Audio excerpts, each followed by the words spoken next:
Hi,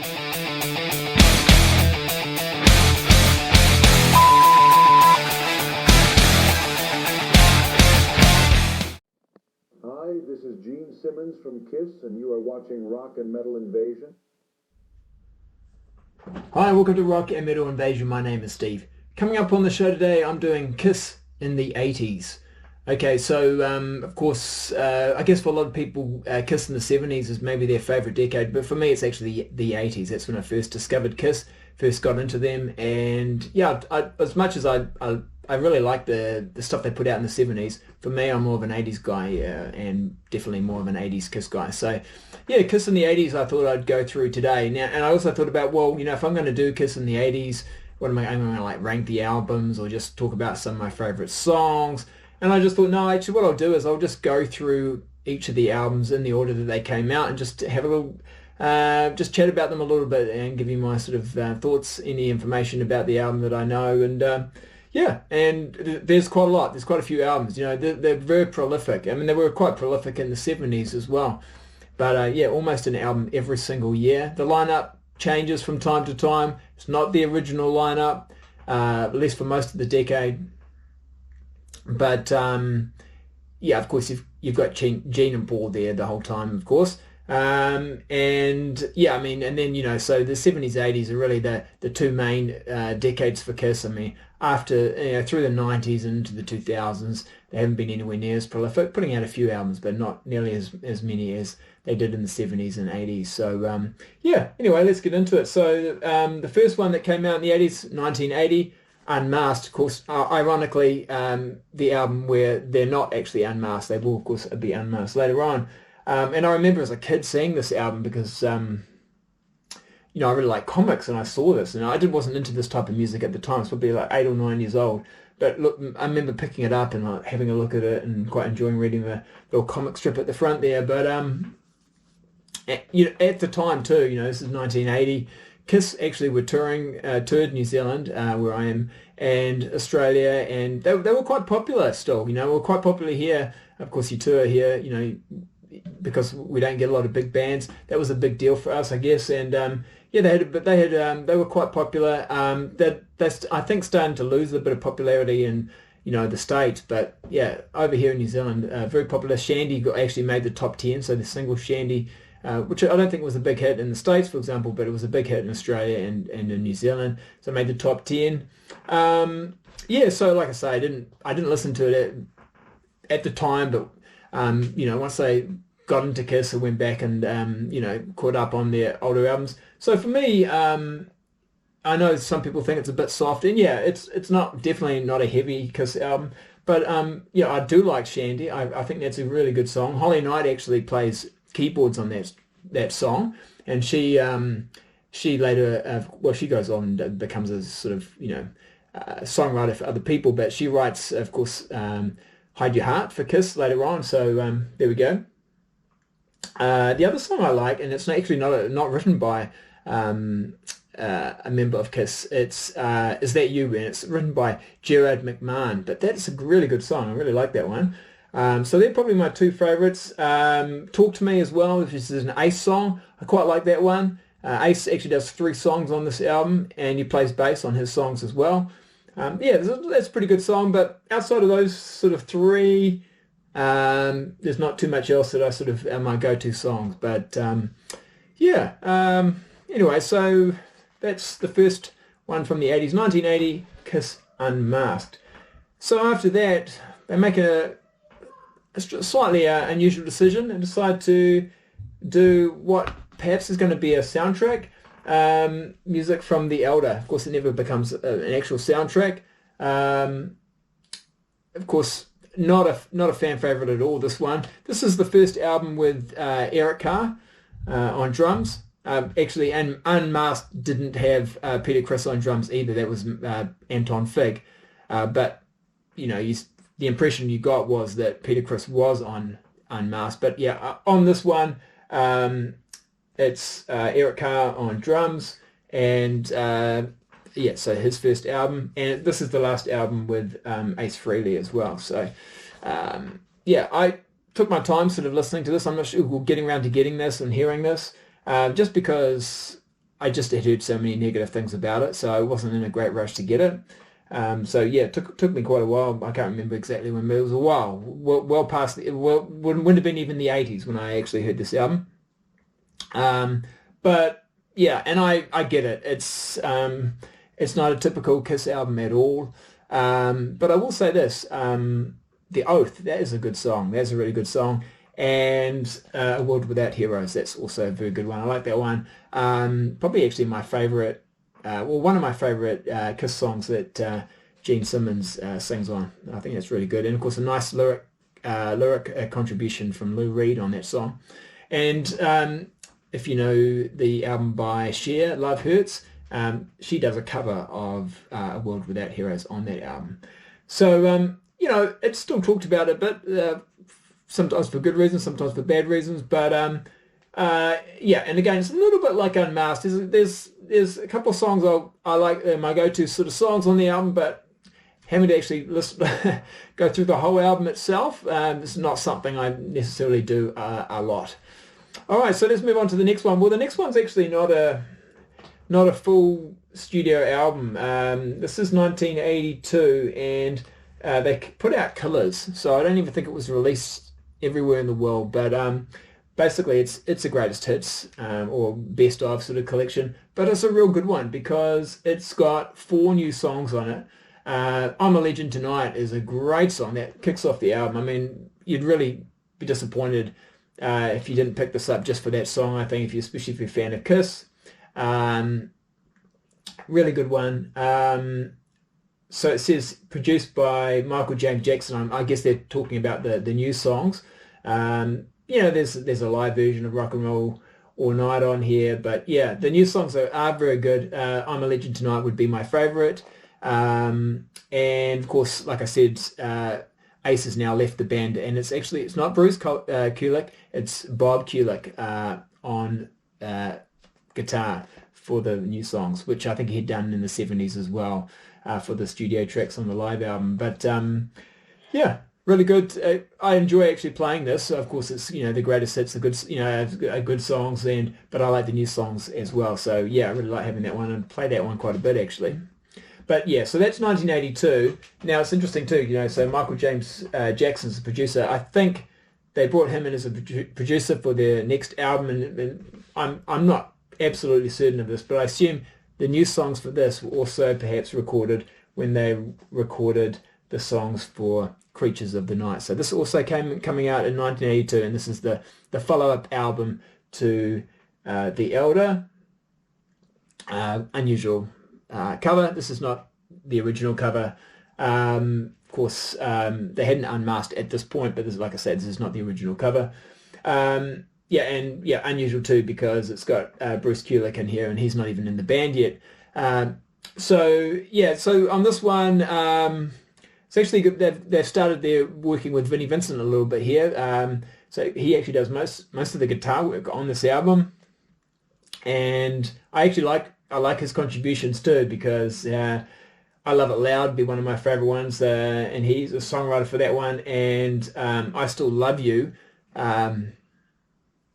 That's Paul on vocals, and this I think that's you know, one of Paul's best vocal performances. Really great, and yeah, I actually, for sort of a ballad type song, that's one of my favorite Kiss songs.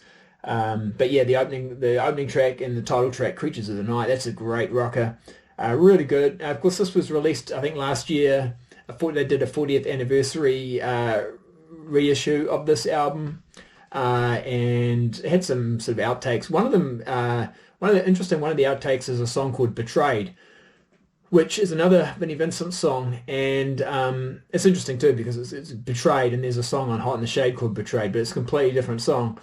And I think it's a song that Vinnie had been demoing with this band Warrior, and so they had thought about putting it on this album. It didn't make the album, but interesting too, that song sounds a heck of a lot like, if you listen to it, There's Only One Way to Rock by Sammy Hagar. Very similar to that. But yeah, anyway, big improvement, I think, on The Elder, of course, and so much heavier than Unmasked as well. And you know, this is kind of now Kiss is sort of and now sort of, I guess, in that sort of, they're in that sort of that hair metal kind of, or it wasn't called hair metal at the time, but they're trying to compete really with the Quiet Rights and the Motley Crues and those type of bands, so they've got that type of sound now that to sort of, so that they can sort of compete with those type of bands, so which I like.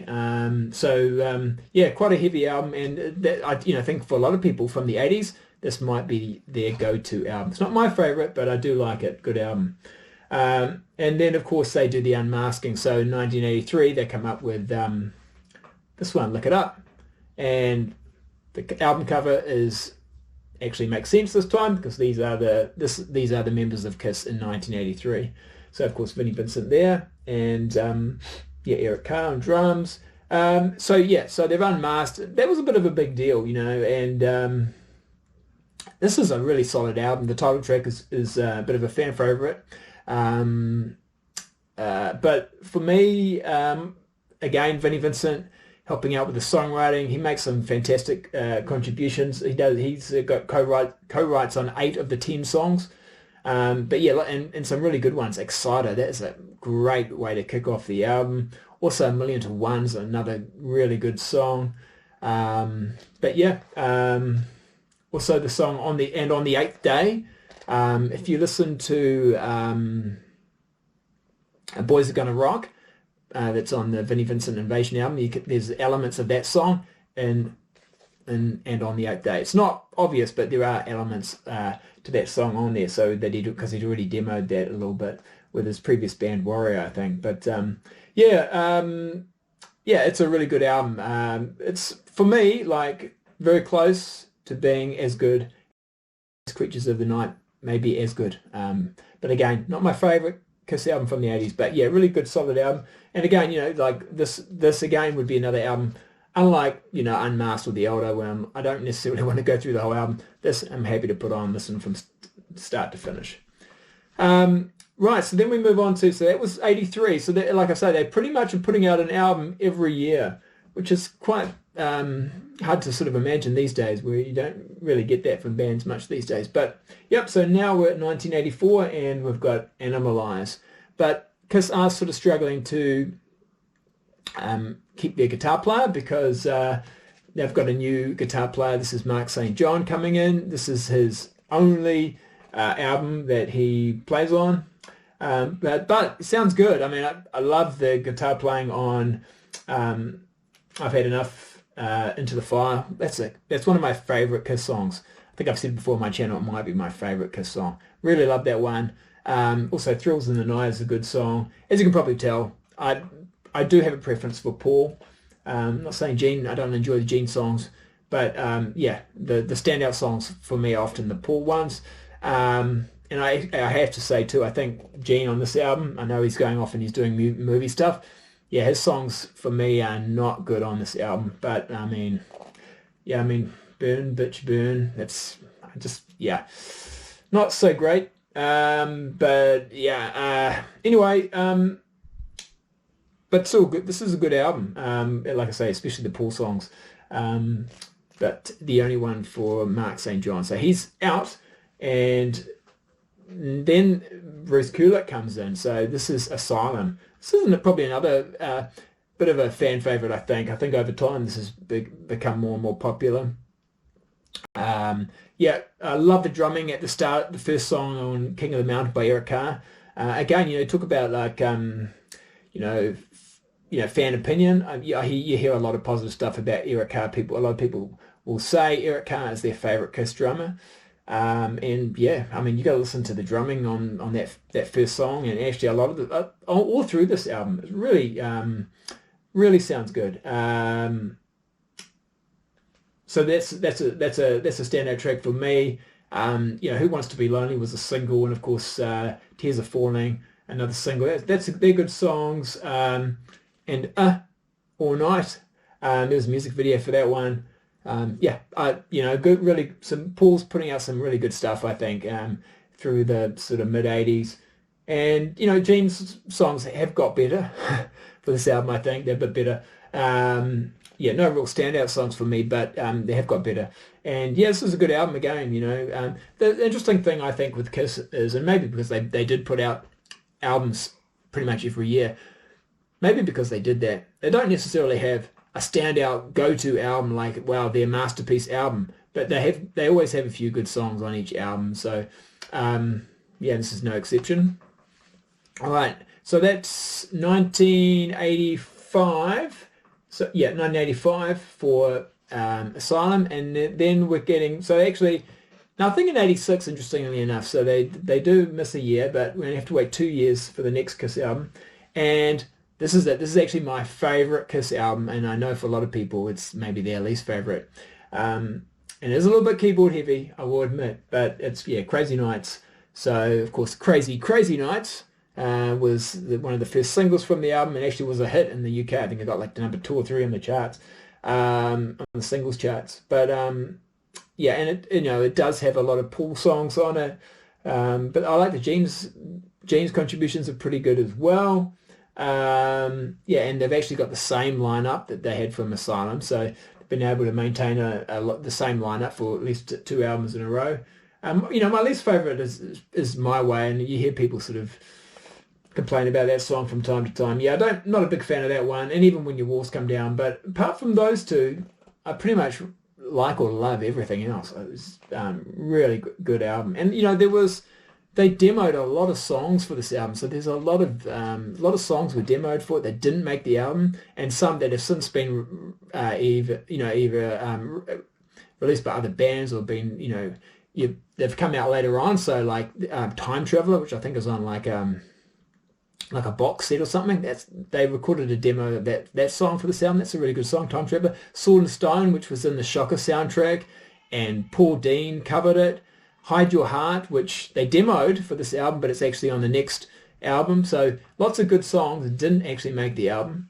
I think Sword and Stone not being on this is crazy, and I know Bruce Kulick is a bit annoyed about it as well. I don't think Ron Neverson necessarily, maybe, I mean, like I say, it's my favorite Kiss album, so I shouldn't be complaining, but maybe he wasn't the best producer. I don't think at the end of the day Kiss perhaps were thinking it was a good decision afterwards, but you know, yeah, I like the album. Yeah, maybe it's a little bit too light, a little bit too heavy on the keyboards at times. But I know when Paul was writing his songs, you know, reading interviews when this was coming out, because I'm now fully aware of the band and looking forward to hearing the album. And so I was reading interviews, and he was saying, you know, when he was writing a lot of the songs on the keyboard rather than on the guitar. But yeah, but no, you know, Desmond Child as well. He's writing, and he has throughout albums from time to time. But yeah, he's got a few credits on this album as well. I don't know. There's Paul with his thong. I don't know about that look, but actually I like the front cover. I think it's kind of cool. But anyway, yeah. Kiss and Crazy Nights from 1987, my favorite Kiss album from the 80s. And yeah, it went platinum too. So, you know, they're still doing okay. They're not like Bon Jovi, Def Leppard kind of level, but they're still doing pretty well.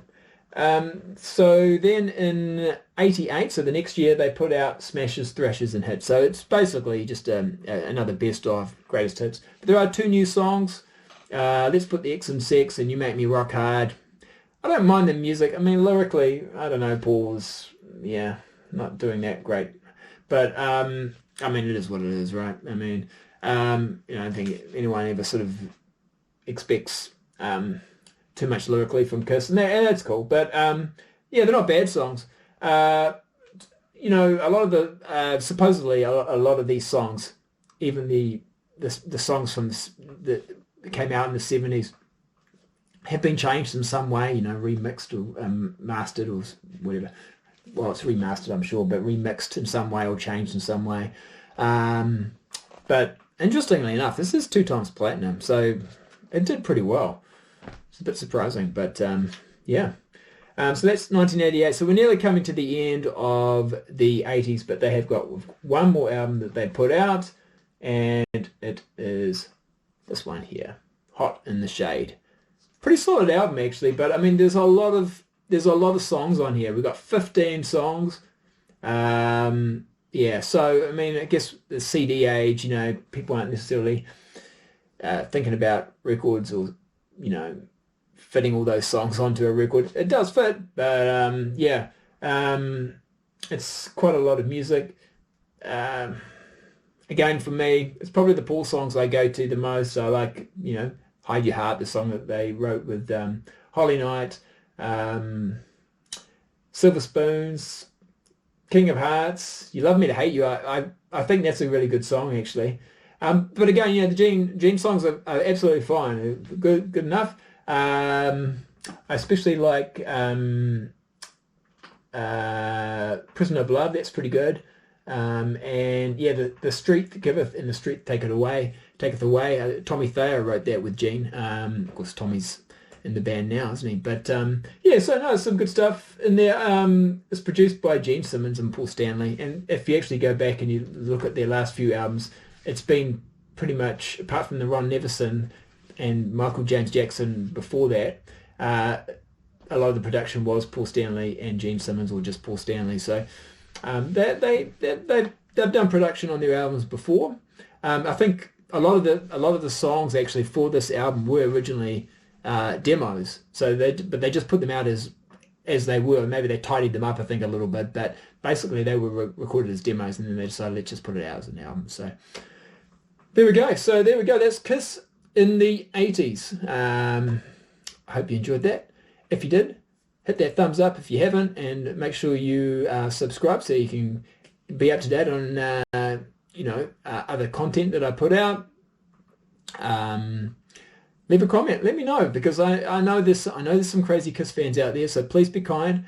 It's just my opinion. But yeah, I'd like to know, you know, what's your favorite Kiss album from the 80s? What do you think about the 80s? And what's maybe your favorite decade or time of listening to Kiss? All right, that's it for now. We'll catch you later. Okay, see ya.